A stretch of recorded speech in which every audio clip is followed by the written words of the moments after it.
Good morning student.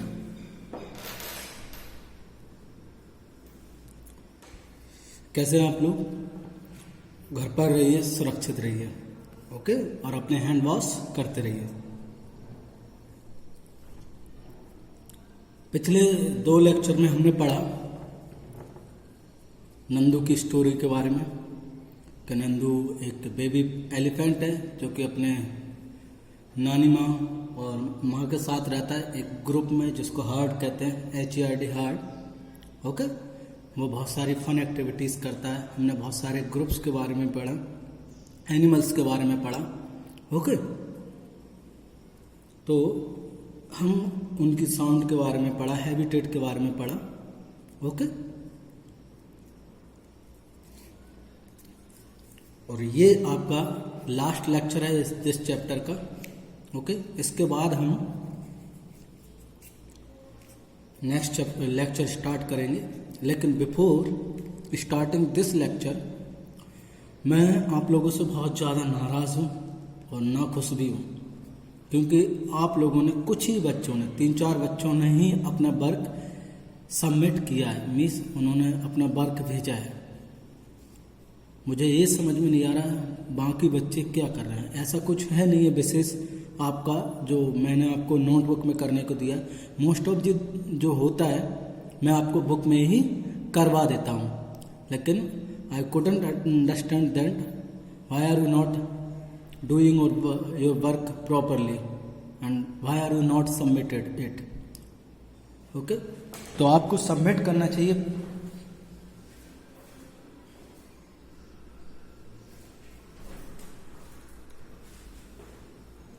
अपना work timely करिए, अच्छा लगता है, आपको भी मज़ा आएगा करने में, हमें भी पढ़ाने में मज़ा आएगा। आप टाइम से नहीं करो तो कैसे अच्छा लगेगा। ऐसा समझ लीजिए आपको अगर टाइम टू टाइम ब्रेकफास्ट ना मिले, लंच ना मिले, डिनर ना मिले तो कैसा लगेगा आपको?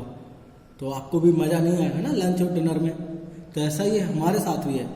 तो आपको भी टाइम, हम आपको टाइम टू टाइम पढ़ा रहे हैं, तो आपका भी ये ड्यूटी है कि आपको भी वर्क टाइमली सबमिट करना चाहिए। और दूसरी बात, आप लोग कुछ ही बच्चे हैं, 8-9 बच्चे क्लास अटेंड करते हैं प्रॉपरली, बाकी बच्चे क्लास अटेंड नहीं करते। मुझे समझ नहीं आता क्यों।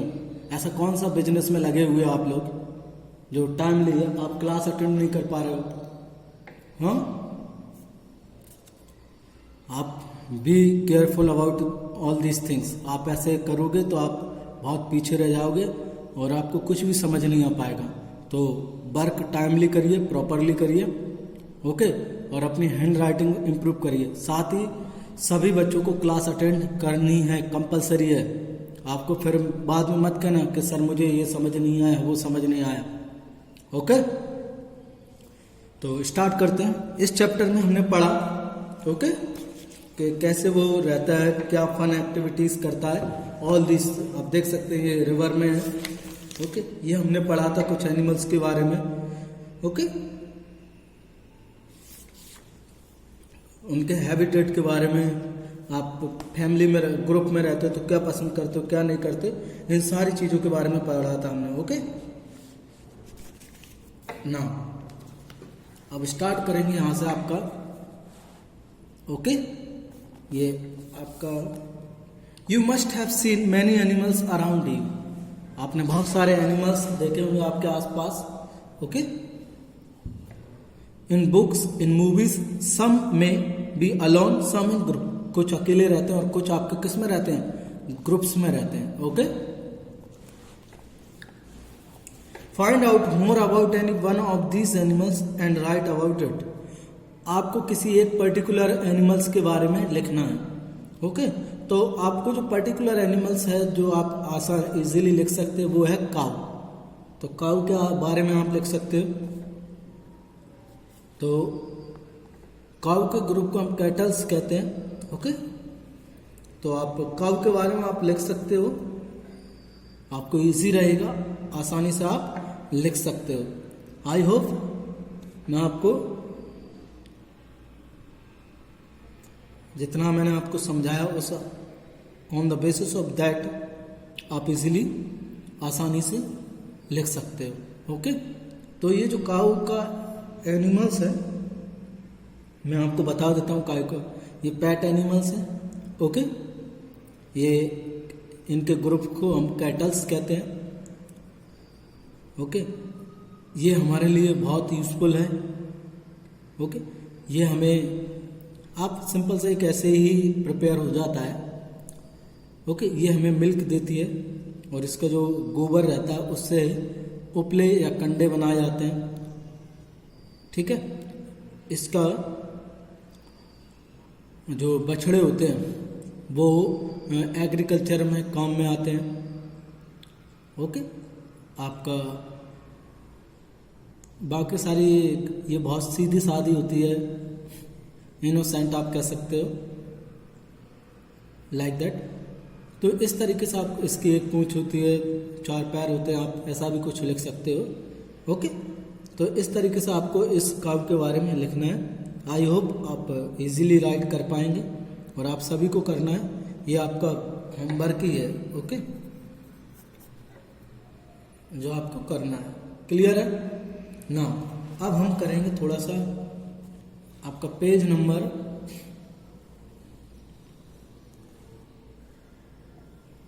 23 थिंक एंड राइट में आप देखेंगे, why does the egret sit on a buffalo. Buffalo के ऊपर क्यों बैठा हुआ है?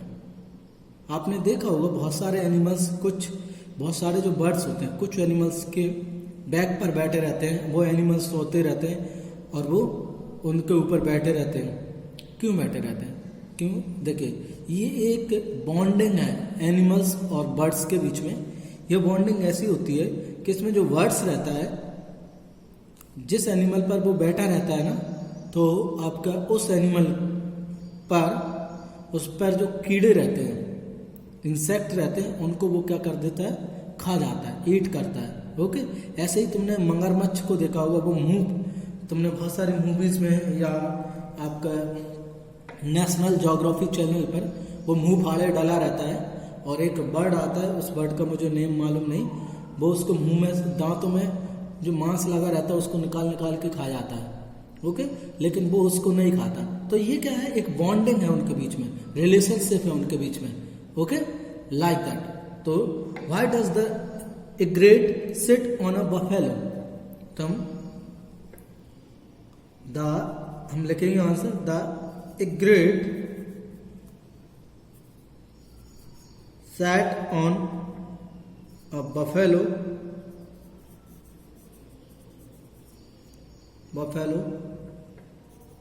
because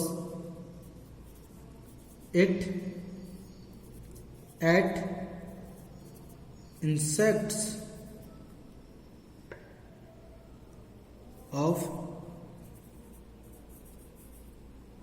buffalo's back। उसकी जो पीठ पर जो इंसेक्ट रहते हैं उनको क्या करता है, वो ईट कर देता है, खा जाता है। ओके, तो ये इसको सिम्बायोटिक रिलेशनशिप भी बोलते हैं इन साइंस की लैंग्वेज में। लेकिन ये आप ऐसे समझ लीजिए, उनके बीच में एक बॉन्डिंग होती है, एग्रीमेंट होता है कि तुम मुझे नहीं मारोगी तो मैं तुम्हें, तुम्हारे जो कीड़े रहेंगे मैं उनको खा जाऊंगी। Okay, like that. तो इस तरीके से आपका ये उनका बॉन्डिंग होती है। ऐसी बहुत सारे एनिमल्स में होती है, मैं आपको क्रोकोडाइल के बारे में बता ही चुका हूं। अब आगे बढ़ते हैं, नेक्स्ट क्वेश्चन।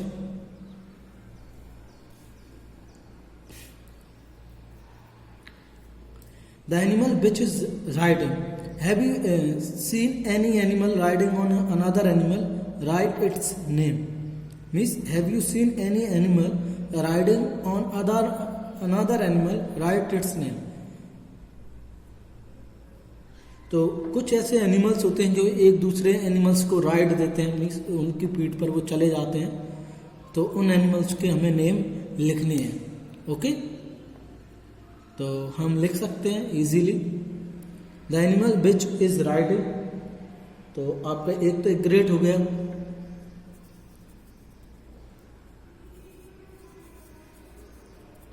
दूसरा आपके कब्स हो गए। कब्स किसे बोलते हैं? जो लॉयन के चिल्ड्रन होते हैं उनको हम कब्स बोलते हैं। क्या बोलते हैं? कब्स बोलते हैं। एक ग्रेट हो गया, आपका क्रो हो गया, CROW क्रो, ओके। और आपका अनदर एनिमल क्रेन हो गया, क्रेन्स। ये एनिमल्स होते हैं, जो क्रेन्स होते हैं वो आपके उनको राइड देते हैं, ओके, क्लियर। तो the animal which gives the ride, इनको जो राइड्स देते हैं वो मोस्ट ऑफ दी में आपको हम लिखेंगे। इसमें आप बहुत सारे लिख सकते हैं, एक ग्रेड को तो बहुत सारे, जैसे आपका आंसर में आप लिख सकते हैं वफेलो, ओके, वफेलो हो गया, आपका लायंस हो गए, आपका और भी अदर एनिमल्स हैं, क्रोकोडाइल हो गया, आपका याक हो गया, एलिफेंट हो गया, ओके। तो ये जो एनिमल्स हैं वो राइड देते हैं, ओके। अब क्वेश्चन है आपका, which animals do be use for riding, riding में सवारी के लिए हम कौन से एनिमल का यूज करते हैं। तो ऐसे वेरी वेल आपको स्पेशली आप जानते ही होंगे, तो मैं आंसर आपको बता देता हूँ, आप लिख सकते हैं और मैं भी आपको लिख ही रहा हूँ। देखिए तो कौन सा है, पहला तो है सबसे फेमस है हॉर्स। हॉर्स राइडिंग सबको ही पसंद होगी, मैंने बस सिर्फ एक बार की है, वो भी मैं मैसूर में था तब। हॉर्स हो गया, एलिफेंट हो गया, कैमल्स हो गए, okay. Horse, elephants, horses, elephant, camels, donkeys, okay. Mules, mules आपका कॉम्बिनेशन होता है हॉर्स एंड डंकीज का, ओके। तो ये सारे एनिमल्स हैं जो आपको क्या देते हैं, राइड्स देते हैं, ओके। इनकी हम राइडिंग कर सकते हैं, मीन्स इनकी सवारी कर सकते हैं, okay. Which animal do be use for carrying loads and lifting weights, इन एनिमल्स का हम यूज करते हैं, ओके। तो मोस्ट ऑफ दी जो है वो आंसर ये लाइक दैट आपके ऑक्स, डंकीज, ऑक्सेस यानी बैल्स, डंकीज जो बैल होते हैं, मतलब फीमेल काऊ का जो फीमेल होता है उसको, ऑक्स, डंकीज, आपका एलिफेंट्स, ये जो एनिमल्स हैं इनका हम यूज करते हैं किसमें, इनको राइड देने में, क्लियर है। तो ओके, तो ये सारे एनिमल्स हैं जिनका हम लोअर्ड और लिफ्टिंग वेट के लिए यूज करते हैं, okay. Donkeys, horse, elephant, specially हम डंकीज, ऑक्सेस, एलिफेंट इनका यूज मोस्ट ऑफ दी करते हैं। आपका कैमल्स भी आप लिख सकते हैं, वन मोस्ट इम्पोर्टेंट, कैमल्स आपका शिप ऑफ डेजर्ट कहलाता है, मैं आपको ऑलरेडी बता चुका हूँ, ठीक है। तो कैमल्स का भी हम यूज करते हैं, ओके। तो आपको इजी आपको लिखना है, समझना है और लर्न भी करना है, ओके।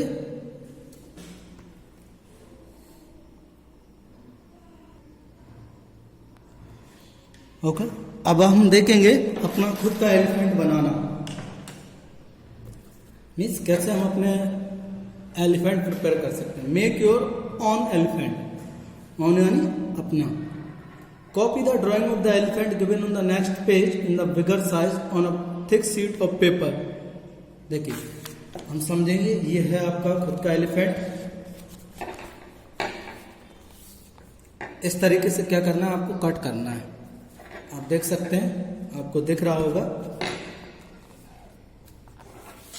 एक पेड़,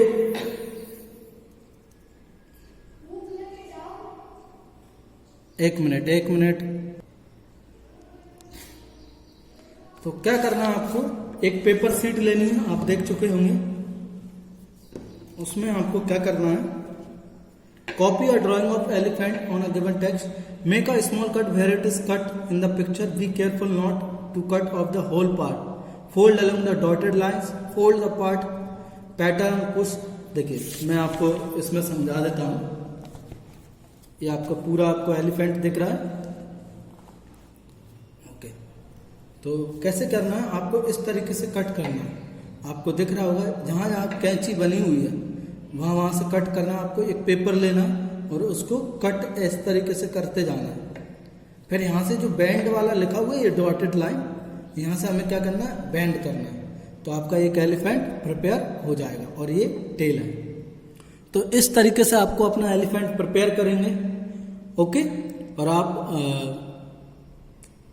और चाहें तो आप बनाकर मुझे उसका पिक्चर सेंड कर सकते हैं ग्रुप में। ओके, तो आपका इन दिस वे चैप्टर खत्म हो चुका है, आपका चैप्टर हैज बीन फिनिश्ड। तो सारी बातें मैं क्लियर कर चुका हूं आप लोगों को, और आई होप आपको समझ आ गया होगा। और ऐसा मत कीजिए, आपकी आप फीस सबमिट कर रहे हैं तो पढ़ाई भी करिए। ओके, आप रेगुलर क्लास अटेंड करिए। आपको कोई भी प्रॉब्लम आती है आप मुझसे पूछ सकते हैं। आप मुझे ग्रुप में मैसेज करिए, definitely I will reply. Okay, I hope you understand all this things. And आपके 3 चैप्टर कंप्लीट हो चुके हैं। अब मैं एक बार फिर से, जिन भी बच्चों ने अपने वर्क सबमिट नहीं किया है, kindly submit their work properly and do work regularly and also class attend continuously.